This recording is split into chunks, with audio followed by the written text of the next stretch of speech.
অফিসে যাওয়ার সময় বাইক নিয়ে এই ধরনের দুর্ঘটনায় পড়তে হবে আগে বুঝিনি। বৃষ্টির কারণে রাস্তায় কোমর সমান পানি, আর সেই পানিতে পড়েই ডুবে যায় মোবাইল সহ। কপাল খারাপ হলে যা হয় আর কি। এরপর জীবনের প্রথমবারের মতো সন্ধ্যায় বের হয়ে যায় বাইক রাইড করার জন্য। হ্যালো এভরিওয়ান, আসসালামু আলাইকুম। প্রতিদিনের মতো সকাল সকাল আজকেও বের হয়েছি অফিসের উদ্দেশ্যে। সকাল 7টা থেকে 7:30 8টা পর্যন্ত যেন রাস্তায় গার্মেন্টসের মানুষের একটা ভিড় পড়ে যায়। আর সেই ভিড়ের মধ্যে আজকে আমিও তাদের সাথে অফিসে যাচ্ছি, মানে গার্মেন্টসে যাচ্ছি। হাতে হলো দুপুরের খাবারের বাটি, এর সাথে আছে ছাতা। টিপ টিপ বৃষ্টির মাঝে হাঁটছি, খারাপ লাগছে না, মোটামুটি ভালোই লাগছে, যদিও একটু একটু কষ্ট হচ্ছে। আর এই টিপ টিপ বৃষ্টির মধ্যে যখন ভিডিও করতে করতে আমি অফিসে যাচ্ছিলাম, তখন অনেকেই দেখে আমাকে চিনছিল বা অনেকেই অবাক হচ্ছিল। এতক্ষণ মানুষ আমার ভিডিও করা দেখে অবাক হয়েছে, আর একটু সামনে গেলে আমি নিজেই অবাক হয়ে যাব। ধৈর্য ধরে ভিডিওটা দেখুন। আজকে যে রাস্তা দিয়ে যাচ্ছি সেই রাস্তাতে বৃষ্টির কারণে হাঁটু থেকে কোমর সমান পানি। আর এই রাস্তাটা হলো টঙ্গীর খাপাড়ার রাস্তা। এশিয়া পাম্প থেকে খাপাড়ার যে রোডটা ঢুকেছে, এই রোডই হলো সেই রোড। যতই সামনের দিকে যাচ্ছি ততই যেন পানির পাহাড় বাড়ছে, পানি যেন বেড়েই উঠছে।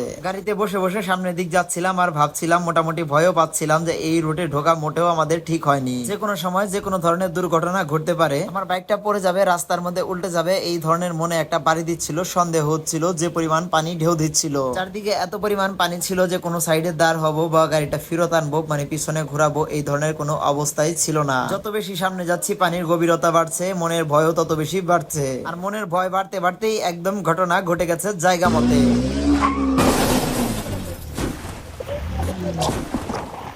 এমন একটা জায়গায় গাড়ি নিয়ে পড়েছি যে পাশেই ছিল একটা বড় গর্ত, মানে ড্রেনের গর্ত। আগে থেকেই পড়ার ভয় বা সতর্ক না থাকলে পাশের একজন ভাই ছিল, উনি যদি গাড়িটা না ধরতো তাহলে হয়তো বা আমার মতো গাড়িটাও ড্রেনে পড়তো আর গাড়িটা আমার উপরেই পড়তো। এই দুর্ঘটনায় খুব বেশি ব্যথা পাইনি, শরীরটা ভিজে গেছে, অল্পতেই বেঁচে গেছি, আল্লাহর কাছে লক্ষ কোটি শুকরিয়া। তারপর ভিজা শরীর নিয়ে আর অফিসে যাওয়া হলো না, বাসার উদ্দেশ্যে আবার রওনা দিই। বাসায় গিয়ে কাপড় চোপড় গুলা দ্রুত পাল্টাতে হবে, না হলে অসুস্থ হওয়ার সম্ভাবনা আছে। এই বৃষ্টির মাঝে ভিজা শরীর নিয়ে যখন হাঁটছিলাম, নিজের প্রতি নিজের প্রচন্ড রাগ উঠছিল, অভিমান হচ্ছিল যে আজকে আমার এই দুর্ঘটনা, পড়ে যাওয়া, ব্যথা পাওয়া, অফিসে না যাওয়া, বৃষ্টিতে ভিজা, সবকিছুর মূল কারণই হলো আমার মোটরসাইকেল। এই বৃষ্টির পানির মাঝে বৃষ্টির মাঝে হাঁটছিলাম আর ভাবছিলাম এই গাড়ি আর রাখবো না, দ্রুত বিক্রি করে দিব।